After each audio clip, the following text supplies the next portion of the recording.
everyone, welcome back to EEC's YouTube channel with me Elvira Dewi Safitri. In the previous video, Anissa told us about the differences between TOEFL IBT and TOEFL ITP. In today's video, we're still gonna talk about the TOEFL test, to be exact about the IBT one.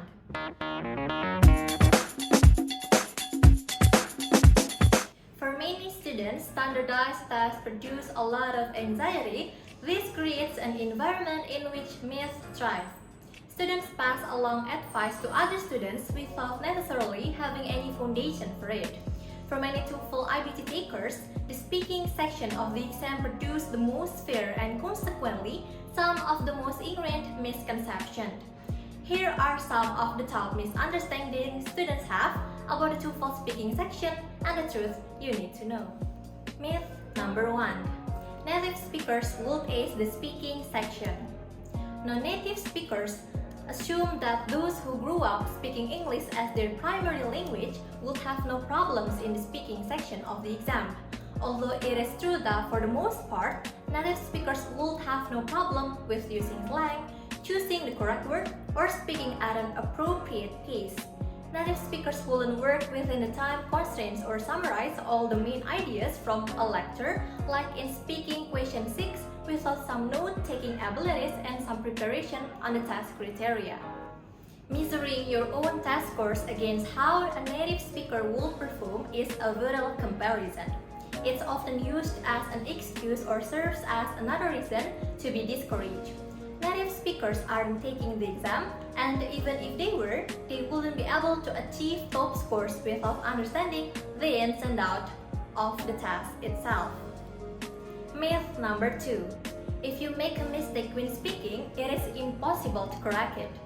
One reason speaking section is more nerve-wracking than the writing section is the disparity between tactics to correct errors. When typing, no one has to know you initially made a mistake. By deleting typos and mistakes as you go and leaving time in the end to prove it, editing can help remove any errors that were initially made. However, there's no back or delete button when it comes to speaking. Just like with any in-person conversation, there's no back button or do-overs, you only can get one change. But even when native English speakers talk, mistakes are made because of the improvisational nature of speaking. Because you cannot plan every word in advance, everyone, English speakers and English learners alike, makes mistakes. You can and should correct serious errors. Native speakers do this regularly and casually by inserting I mean before the correction. In this case, using I mean to make an essential correction was essential. Using the wrong pronoun is of course a grammar mistake.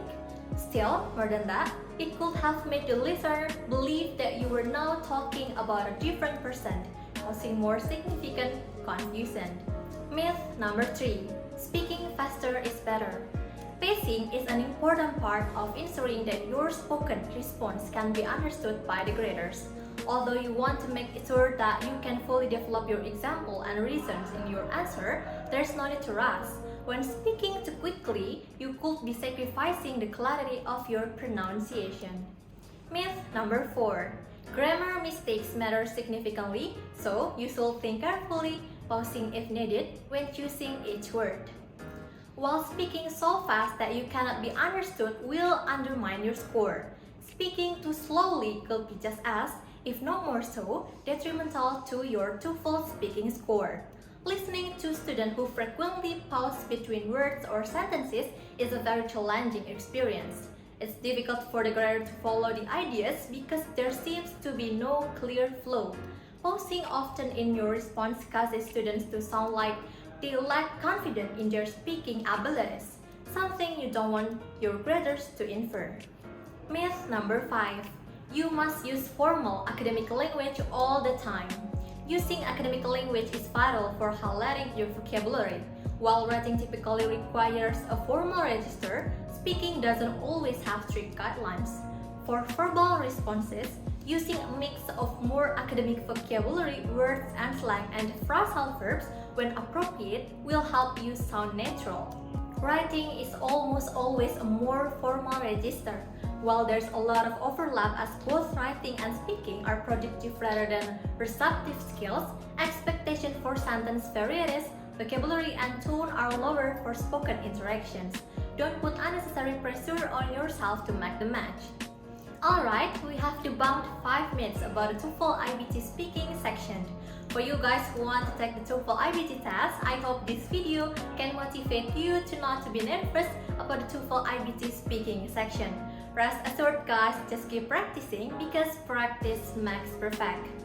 Okay, that's all for today's video. Kindly give this video a like, comment and share. Also for you who haven't subscribed to EEC's YouTube channel, don't forget to subscribe guys.